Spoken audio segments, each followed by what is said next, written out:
Bismillahirrahmanirrahim. Assalamualaikum warahmatullahi wabarakatuh. Kembali lagi bersama Ibu di mata pelajaran PKWU.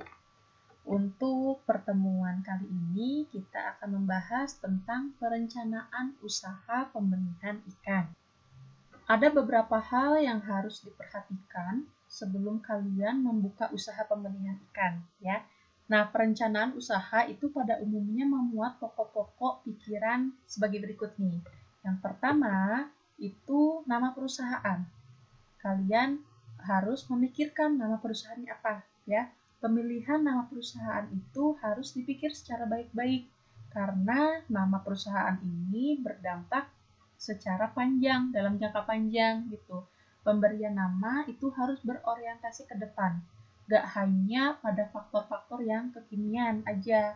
Contohnya di sini misalkan nih ada contoh ada CV Pasukan Lele Turbo misalkan ya, nama perusahaannya itu CV Pasukan Lele Turbo. Di sini dia merupakan pemasok lele jenis Jumbo, Sangkuriang, Brojo, Tukul dan juga Sule. Di sini dituliskan seperti itu gitu. Jadi namanya itu mencerminkan kalian itu usaha apa gitu ya. Karena di sini dia pemasok lele berbagai jenis, makanya dia memberi nama CV Pasukan Lele Turbo. Yang kedua, lokasi. Lokasi ini terbagi atas lokasi perusahaan, lokasi pertokoan, lokasi pabrik atau industri. Jadi harus dipikirkan secara baik-baik untuk lokasinya. Ada dua hal yang harus diperhatikan dalam pemilihan lokasi. Yang pertama itu backward linkage dan juga forward linkage. Backward linkage atau biasa juga disebut dengan pertalian ke belakang, yaitu bagaimana sumber daya atau resources yang akan digunakannya. Termasuk dalam hal ini yakni bahan baku, tenaga kerja, suasana kerjanya, dan juga kondisi masyarakat setempat. Ini harus diperhatikan, bahan bakunya ada apa enggak, gampang atau enggak nih didapatinnya, tenaga kerjanya seperti apa, ada enggak nih tenaga kerjanya yang mau ngebantu usaha kamu, terus suasana kerjanya, dan juga yang enggak kalah penting kondisi masyarakat setempat. Masyarakat setempat setuju enggak nih kalau kamu membuka usaha ini gitu ya, jangan sampai nanti kamu bahan bakunya udah banyak, tenaga kerja semuanya udah oke, udah siap, udah rampung semua, tapi didemo sama masyarakat karena masyarakat nggak setuju, nggak suka kamu membuka usaha misalkan benih lele atau apapun itu karena misalkan nantinya bau atau lain sebagainya gitu ya. Ini harus diperhatikan. Kalau forward linkage atau biasa juga disebut dengan pertalian ke depan itu daerah pemasaran hasil produksinya seperti apa? Apakah tersedia konsumen yang cukup untuk menyerap hasil produksi kamu atau enggak? Ya, itu juga harus diperhatikan. Ingat kalau backward itu yang di belakang, ya kan, di belakang layar gitu ya, biar gampang ingatnya. Kalau forward linkage itu yang di depan, gitu. Hasil produksinya nanti ada enggak nih peminatnya, konsumennya ada apa enggak, gitu ya. Yang ketiga itu komoditi yang diusahakan. Yang pertama, permintaan masyarakat. Membanjirnya permintaan masyarakat terhadap jenis-jenis hasil usaha kamu itu baik berupa barang-barang ataupun jasa. Harus dilihat ya. Lalu teridentifikasinya kebutuhan tersembunyi masyarakat akan barang-barang atau jasa tertentu. Selanjutnya, kurangnya saingan dalam bidang usaha yang kita kerjakan. Usahakan kamu membuka usaha itu yang sedikit pesaingnya, agar gak pasaran gitu ya. Jadi, kamu punya ciri khas sendiri nantinya. Dan yang terakhir, adanya kemampuan yang meyakinkan untuk bersaing usaha dengan orang lain dalam mengembangkan suatu bidang usaha yang sama. Jadi kalau misalkan kamu udah mentok-mentoknya nih nggak punya ide untuk mengembangkan usaha yang baru yang belum ada pesaingnya, gak apa-apa. Tapi kamu harus punya ide nih gimana caranya untuk bersaing agar kamu bisa lebih unggul dibanding pesaing-pesaing kamu.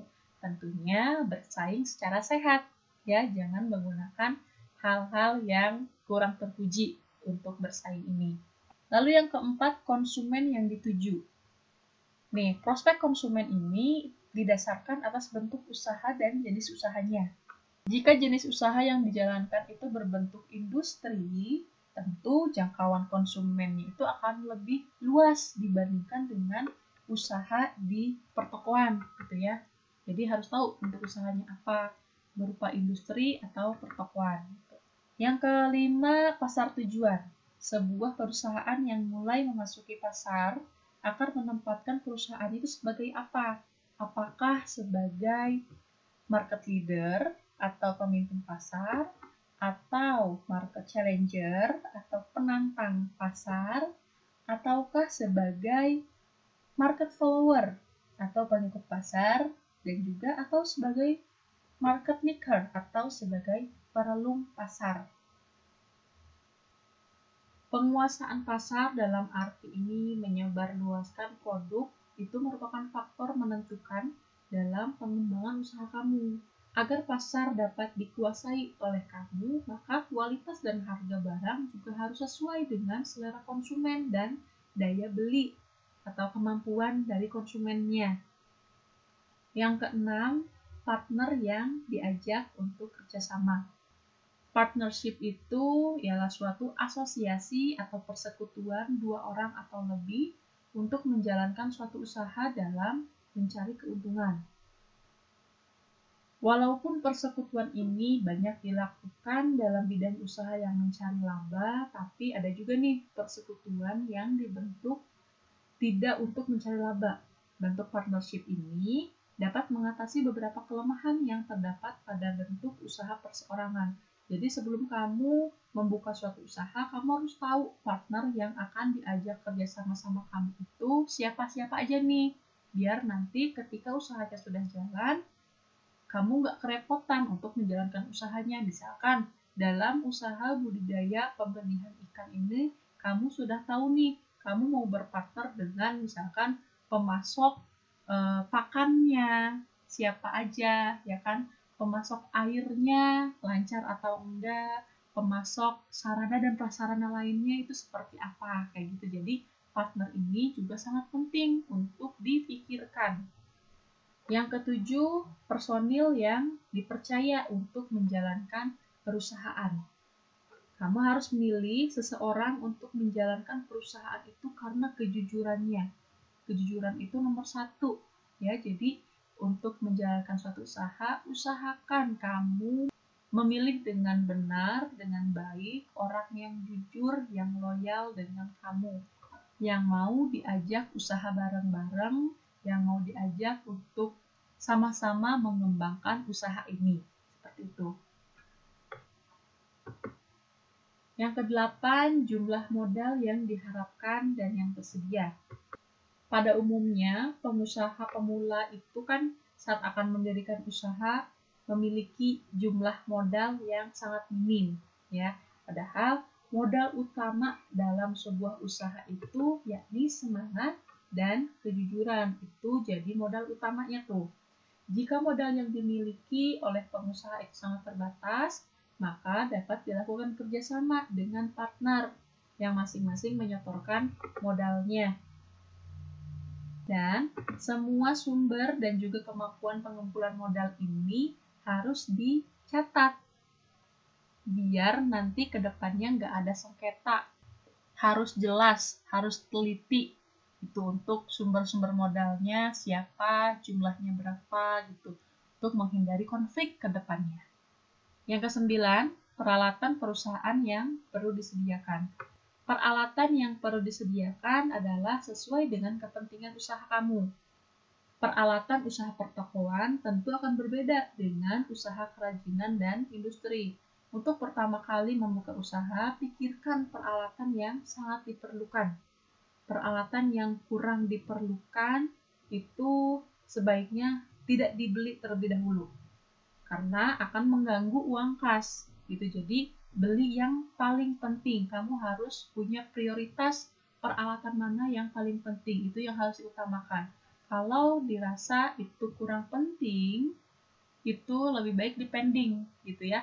Karena ini akan mengganggu uang kas. Ada dua hal nih yang harus kamu pertimbangkan dalam menyediakan peralatan, yaitu ekonomis dan praktis. Yang terakhir, yakni penyebaran promosi. Kalau usaha baru itu kan tentu belum dikenal oleh banyak masyarakat, ya. Nah, oleh sebab itu harus direncanakan apakah usaha ini perlu diperkenalkan atau dipromosiin nggak nih?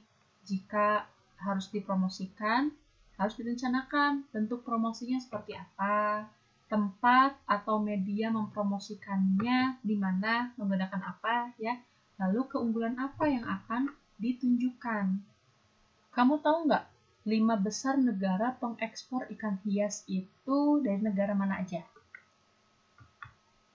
Yang pertama ada Ceko, Jepang, Thailand, Singapura, dan Indonesia. Indonesia itu merupakan salah satu dari 5 besar negara pengekspor ikan hias, ya. Nah, di sini ada data ikan hias laut yang dimiliki oleh Indonesia itu sebanyak 700 spesies. Sedangkan yang dibudidayakan itu baru 35 spesies aja nih. Sedangkan untuk ikan hias tawar yang dimiliki oleh Indonesia itu sebesar 450 spesies. Yang dibudidayakan itu baru 90 spesies dari 450 spesies. Nah, tadi kan jumlah spesies yang dibudidayakan itu kan masih sedikit, ya. Nah, ada upaya yang bisa kamu lakukan untuk mengembangbiakan peluang usaha ikan hias, yakni dengan usaha budidaya ikan hias. Untuk pertemuan sekarang, tugasnya coba kamu amati dan cermati gambar-gambar di sini dari keempat ikan ini, ya. Sebutkan nama-nama ikan pada gambar tersebut beserta nama latinnya. Yang ketiga, sebutkan nama ikan-ikan tersebut berdasarkan daerah kamu. Siapa tahu masing-masing daerah punya julukannya sendiri-sendiri, ya. Lalu, jenis ikan hias apa yang kamu sukai? Berikan alasannya. Dan yang kelima, apa kesan yang kamu dapatkan setelah mengamati gambar tersebut? Biar sama semuanya, ini nomor 1, ini nomor 2, yang ini nomor 3, yang ini nomor 4, ya, biar urutannya sama semua.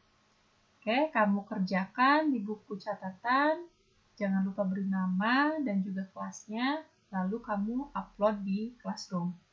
Untuk pertemuan sekarang, Ibu cukupkan sekian. Wassalamualaikum warahmatullahi wabarakatuh.